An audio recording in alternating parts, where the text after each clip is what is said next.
voyait un départ de coup, donc on pouvait tirer en se déplaçant. On s'en est bien sorti. Regarde ma fenêtre.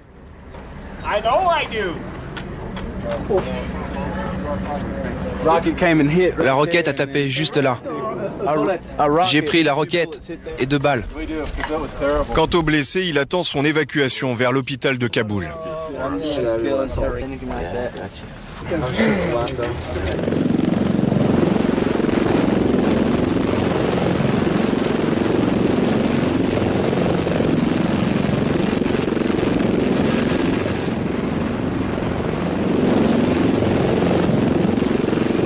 La vie reprend sur la base. Au milieu des soldats américains, tous des volontaires, nous allons en retrouver un, croisé pendant l'embuscade. Le sergent Chuck, surnommé John Wayne. Quel est votre métier dans le civil? Je suis pasteur au sein de l'église de l'Assemblée de Dieu. Ça doit faire bizarre d'être pasteur et de venir ici tuer des talibans. Pourquoi je savais que cette question arriverait?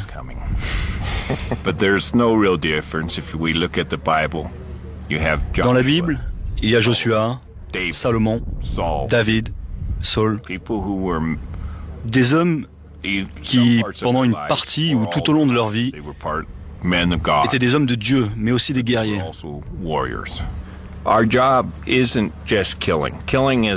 Notre boulot ne se réduit pas à tuer. Tuer est la façon la plus simple de punir. Le travail du soldat va bien au-delà. Et ici, il y a tellement de choses à faire auprès de la population.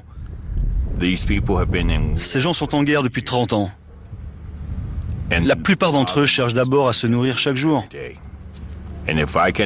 Si mon équipe ou moi, on peut les aider, alors on le fera.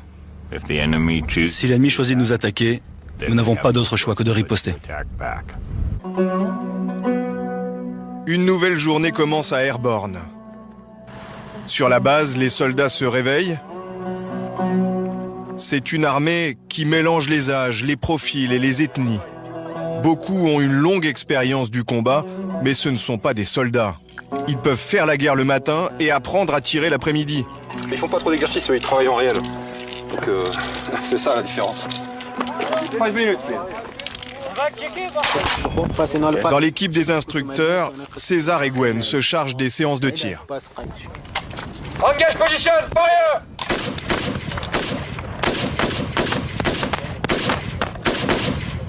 Faut s'apercevoir qu'il y en a quelques-uns qui tirent très mal.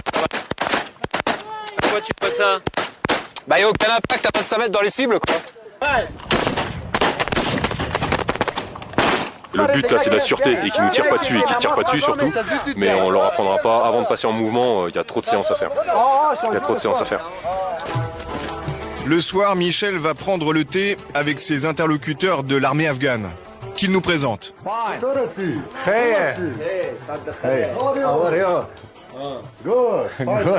Mr. Sweet. Enfin, c'est son nom, parce que c'est Mr. Sweet. Son nom afghan, en fin de compte, c'est Monsieur Bonbon. Donc là, et vous avez de bonnes relations avec eux? Oui. Bah, il faut, hein. Puis c'est des super, ce sont des super gars. Hein. Bah, ils sont plus vieux que moi en plus, donc c'est le respect. Et Saadruddin? Un super first sergeant. Very good, very good. Merci.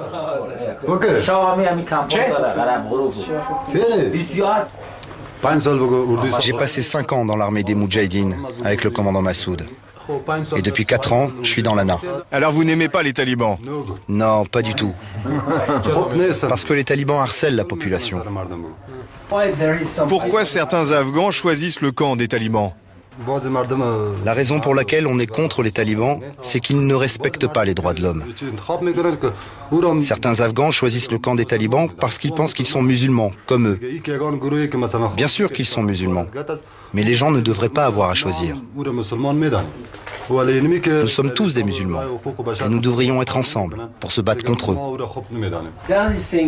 Pensez-vous qu'un jour ce pays connaîtra la paix? Si Dieu le veut. He says, God willing, inshallah. We hope to. 3 jours plus tard, Vous les avez en visu? Les Français et les Afghans doivent intervenir. Safi, go out, please. Ok, azimut. 127 degrés. Les talibans viennent d'attaquer un convoi de carburant. Dès que les blindés arrivent sur place, les talibans prennent la fuite dans la montagne. Appelez Red Dog One. Allez, hauteur, là-haut, dans le goulot.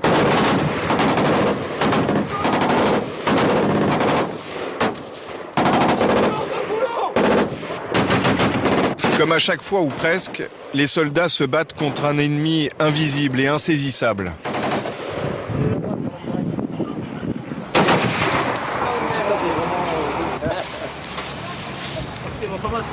Je pense que c'est tous les éléments qui... 3 talibans sont morts, mais l'effet psychologique est là. La coalition et l'armée afghane sont attaqués sans répit. Les tirs se sont arrêtés. La situation est claire, donc je confirme qu'on rentre. C'est un ennemi qui harcèle. Son but, c'est pas de nous faire face, parce qu'il sait qu'il n'est pas à la hauteur de nous faire face, et qu'avec nos armes de bord et nos véhicules blindés, le seul avantage que l'on a sur eux, c'est cette puissance de feu, et c'est la possibilité de les fixer et de leur faire mal. Ils ne cherchent pas à engager un contact qui est long.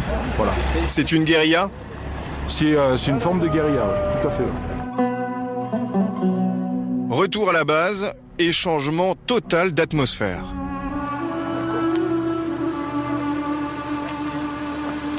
Hugues, le capitaine, apprend la naissance de son 2e enfant. Il s'appelle comment? Maxime. Voilà. Il est né il y a 3 quarts d'heure. Ben, j'ai pas plus d'éléments parce que je suis à... Thank you. Moi je dis que... J'ai pas plus d'éléments parce que elle est très occupée. Et je connais pas le poids, la taille. Donc je rappelle ce soir. Champagne. Attends, il y a un petit...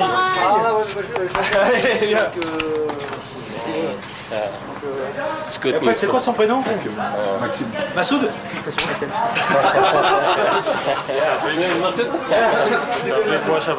Also, you say congratulations for you.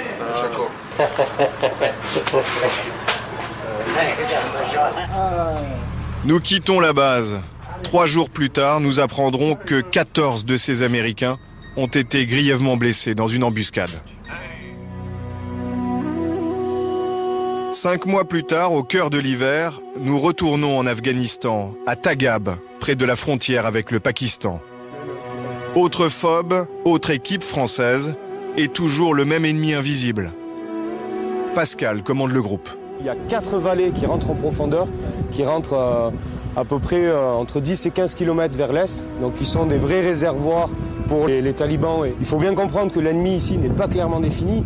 Ce sont des zones d'influence, donc l'ennemi est présent, mais c'est pas, on ne peut pas dire que de l'autre côté de la route, c'est une zone talibane. Mais par contre, on peut dire que de l'autre côté de la route, il y a des talibans. Il serait 500 dans le secteur. Les talibans se fondent dans la population civile. Commandeur, salam alaikum. Depuis 3 semaines, la situation dans la région est très tendue. Pascal retrouve le commandant de l'armée afghane pour parler avec lui d'une mission qui aura lieu dans quelques jours. Les Français doivent chapeauter cette opération et accompagner les Afghans. Bon, je voulais vous parler de l'opération à Chatout. Qu'est-ce qu'on va faire en arrivant à l'ouest du village? Là, on est en train de concevoir une opération proposée par l'ANA, donc l'armée nationale afghane, qui est ici depuis plus de 2 mois. Et là, en l'occurrence, il y a une forte activité d'attaque de roquettes sur les 20 derniers jours. Il y a eu 18 roquettes en 22 jours. Je pense que